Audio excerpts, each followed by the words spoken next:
The 2018 NFL Draft is 4 years into their careers, and we did the picks 1 through 16 on Sunday morning, which that link for that video will be at the end of this one, and that means today's video is on picks 17 through 32, which was highlighted by players like former MVP Lamar Jackson, All-Pro corner Jaire Alexander, and All-Pro safety Derwin James. We will be going in reverse order, so we will start with Lamar Jackson and finish with Derwin James, so without further ado, let's begin. However you feel about Lamar Jackson, you love him, hate him, or just on him, he is a former league MVP quarterback and is one of the best players at his position in the league, period. He is truly a unicorn and will be one of the league's premier players over the next decade. To compete in the loaded AFC, you have to have your quarterback of the future, and the Ravens most certainly have that. Now, 2021 was not a fair year to judge the entire Ravens team, given half the team was on IR and Lamar was included in that. He missed several games, but for today's video, he is an easy A+. There were two running backs from the University of Georgia that were late first, early second round prospects in 2018, and they were Sony Michel and Nick Chubb, and the Patriots went with Michel. This pick is not as bad as you'd initially think, given Sony is not a member of the Patriots anymore, because during the Super Bowl run in Sony's rookie year, he had 6 rushing touchdowns in the postseason, which is a lot more than you can say for really almost any running back. I mean, when you put it like this, Sony had more points in Super Bowl 53 than the entire Rams team, but he wasn't a superstar by any means, and for today's video, Sony gets a C. Mike Hughes, the corner to the Minnesota Vikings, was pick 30, and this was a player who peaked in his NFL debut. He had a pick 6, and as a Vikings fan that was also at the game, I thought, man, did we hit the jackpot, only for him to really go downhill from there, and he eventually was traded to the Chiefs for a 6th round pick. Gabriel Davis from the Bills torched him in the playoffs this past year, and Hughes has not had a successful NFL career for the most part. He couldn't get on the field in Minnesota, and when he was on the field, it was not pretty. An F grade for Mike. Jacksonville had the 29th pick, and this was not from trading back, because they had the improbable postseason run in 2017, and they selected Taven Bryan, a defensive tackle from Florida. In 4 years, Taven has 85 career tackles and just 5.5 sacks, and I understand he's a defensive tackle, so sacks naturally aren't going to work in his favor, but to show the reason for a poor grade he's about to receive, Jacksonville declined his 5th-year option, and he has just 17 career starts. Simply put, that's nowhere close to first-round production, an F grade for Taven. Terrell Edmunds was the second Edmunds brother drafted on this night, and the thing here is Terrell's not a bad player by any means, and a lot of teams would love to have a player of his caliber on their roster. He's really in a lot of ways the Robin to Minkah Fitzpatrick's Batman, but because he was drafted in the 1st round and in the same class as a Derwin James, and also Minkah Fitzpatrick for that matter, he's not going to look as good as them, and if you take him in the 2nd round or even beyond that, you're absolutely thrilled with the player you have. I do think the Steelers re-sign him this offseason, and Edmunds through 4 years gets a B-. Rashaad Penny, the Seahawks running back, had a little bit of a resurgence after a truly bad first few years in the league, as he had no more than 500 yards rushing in any of the years from 2018 through 2020, and good for Rashaad, I'll add. But you don't draft Penny to have 1,500 total rushing yards in 4 years in the 1st round, and unfortunately that little resurgence he had won't do much but say hopefully he has a good 2022, an F grade for Penny. Calvin Ridley is now up for Atlanta, who, as I record this, was suspended an entire year for gambling. Also, side note, that's not going to factor into his grade, and honestly, what a storyline in itself that is. But prior to that, he had been pretty productive, and prior to 2021, he had 218 receptions and just over 3,000 yards in 3 years, with 26 career touchdowns.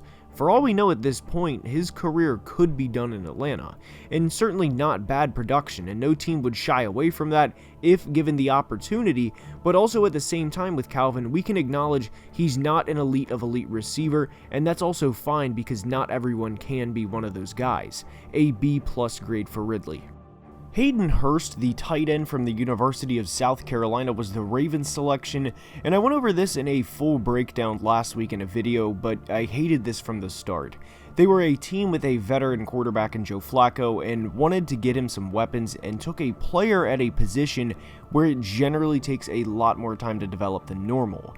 He was also 25 years old and was eventually traded after the Ravens' third-round pick Mark Andrews took his job. He finished his Ravens career with 43 receptions for 512 yards and 3 touchdowns, a D grade for Hurst.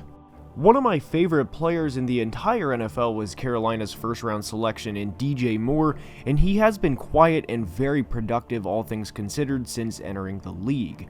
He has 3 straight 1,000-yard years, and really the only thing you can knock him on is he only has 14 touchdowns in those 4 years.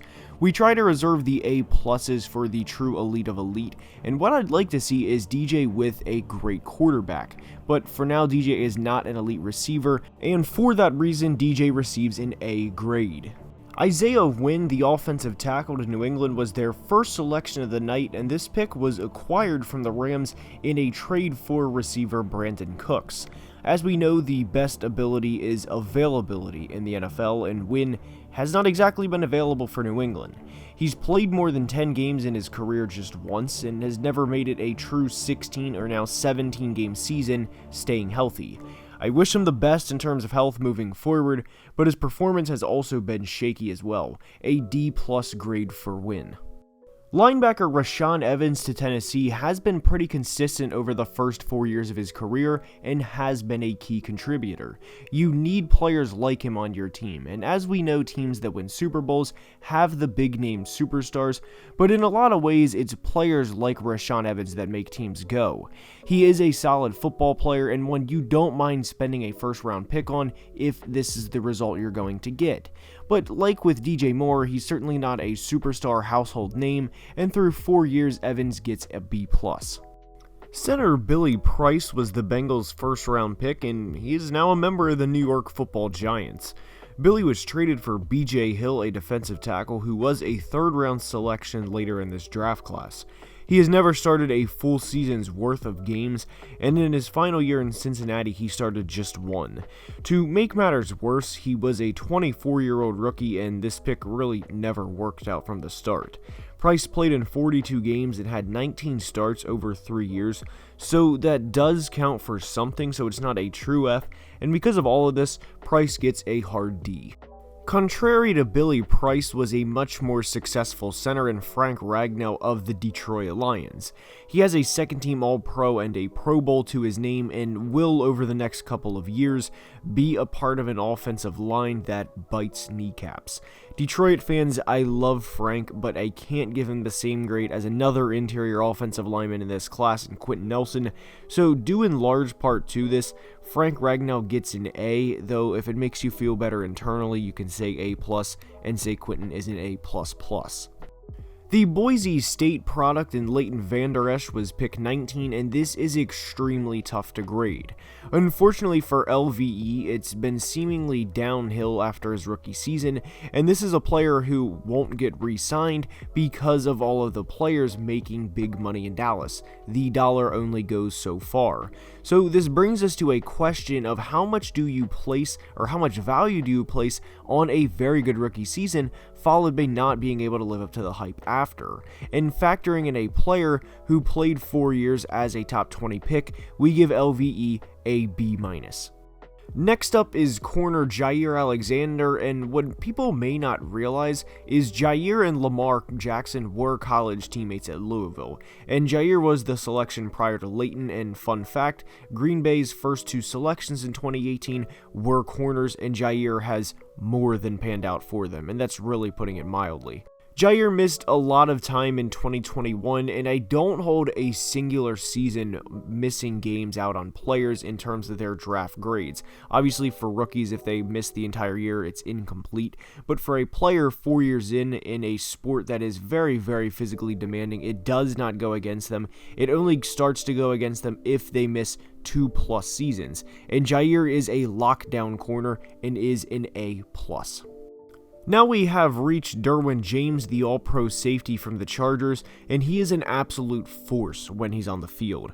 Yes, he missed 2020 due to injury, as what player doesn't at least miss some time, but Derwin's impact on the game is very noticeable. 2 Pro Bowls in what is 2 healthy, fully played seasons are an example of how good he is. He has the talent of an A-plus player, but because he's missed an entire season and has a season where he played just 5 games, this gets an A. Again, the talent from Derwin is an A-plus to be 100% clear. Hopefully he stays healthy in the next 2 to 3 years, and we can solidify that A-plus pick, and hopefully for Derwin's sake, he also gets a bag. And with that being said, that's all I have for today's video. I hope you enjoyed. Please leave a like and subscribe to the channel if you did, as it would truly mean the world. And until next time, be safe and have a great day. Love you guys.